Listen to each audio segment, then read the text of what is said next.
खामोश राज। तो नमस्कार दोस्तों, मैं फिर से आ गया एक नई कहानी को लेकर के, जिसका नाम है खामोश राज। राज को कैसे छुपाया जाता है और राज से कैसे किसको फंसाया जाता है। तो चलिए देर न करते हुए हम शुरू करते हैं और आप लोग शुरू से लास्ट तक बने रहिए। शहर के एक शांत इलाके में आरा और सिया रहते थे। दोनों कॉलेज के एक बहुत अच्छे दोस्त थे और धीरे धीरे उनकी दोस्ती प्यार में बदल गई।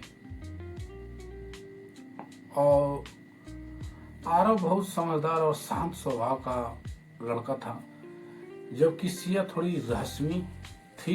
कई बार आरव को लगता था कि सिया उसके कुछ छुपा रही है, लेकिन वह कभी कुछ पूछता नहीं था। आरव को जैसे डाउट लग रहा था कि कोई हमसे कुछ छुपा रही है, लेकिन फिर भी आरव कभी भी नहीं पूछता था, इग्नोर कर देता था। एक रात सिया ने उस आरव को मैसेज किया, मुझे तुमसे बहुत जरूरी बातें करनी है, आज रात पुराने पुल के पास आओ। आरव ने मैसेज देखा और वह गया पुल के नीचे। सिया वहां उसका इंतजार कर रही थी। आरव थोड़ा हैरान हुआ, लेकिन वह तुरंत वहां पहुंच गया। रात के करीब 11 बज रहे थे। पुल के नीचे हल्की धुंध थी और चारों तरफ एकदम सन्नाटा था। जब आरव वहां पहुंचता है तो उसने देखा सिया बहुत घबराई हुई थी। फिर आरव ने पूछा, क्या हुआ, इतनी रात को तुम यहाँ क्यों बुलाई हो? आखिर में क्या बात है, इतनी रात को तुम यहाँ पे बुलाई हो? यहाँ सुनसान जगह है, सन्नाटा है। सिया बोली, क्या हुआ? सिया बोली, क्या हुआ अगर मैं बुलाई तो बड़ी गलती कर दी हूं। आरव और घबरा जाता है और पूछता है, कैसी गलती? उसने पूछा, कैसी गलती? सिया की आंखों में आंसू थे। उसने बोली, मैं जिस कंपनी में काम करती हूँ वहां कुछ लोग गलत काम कर रहे हैं। मैंने गलती से उनकी सारी बातें सुन ली। अब उन्हें पता चल गया है कि मुझे मालूम है। आरव ने कहा, तो पुलिस को बता दो। सिया ने सर हिलाया, नहीं, हम पुलिस को नहीं बता सकते हैं, इतना आसान नहीं है।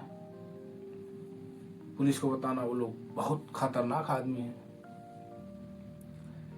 इतने में अचानक पीछे से किसी कदमों की आवाज आई।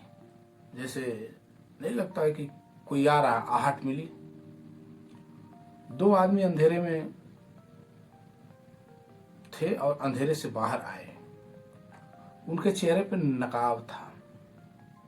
वो लोग अपना आधा मुंह को छुपा के और फिर अंधेरे से बाहर आए। और एक आदमी बोला, सिया, तुम्हें मैं कहा था ना किसी को कुछ मत बताना, लेकिन तुम मानी नहीं। आरव गुस्से में बोला, आरव वहां मौजूद था। फिर उसने गुस्से में बोला, तुम लोग हो कौन? आदमी हंस पड़ा और बोला, यह सवाल पूछने का समय नहीं है। तभी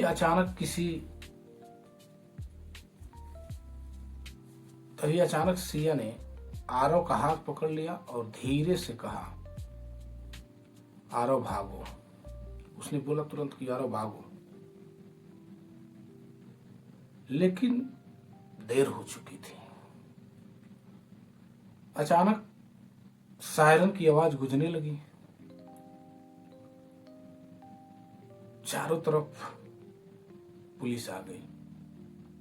पुलिस आ जाती है, दोनों नकाबपोशी आदमी भागने लगे, लेकिन पुलिस ने उन्हें पकड़ लिया। आरव हैरान था कि ये सब हो क्या रहा है। पूछा कि ये सब हो क्या रहा है।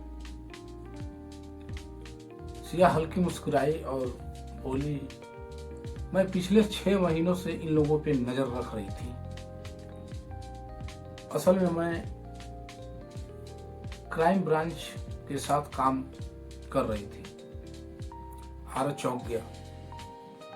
मतलब यह सब एक प्लान था? उसने चौंक गया और पूछा, ये सब विक्रम यानी तुम्हारी राज था? प्लानिंग करके बुलाई थी मैं हमको? सिया बोली, हाँ, लेकिन अगर तुम यहां नहीं आते तो शायद यह ऑपरेशन सफल नहीं होता। पुलिस ने उन अपराधियों को गिरफ्तार कर लिया।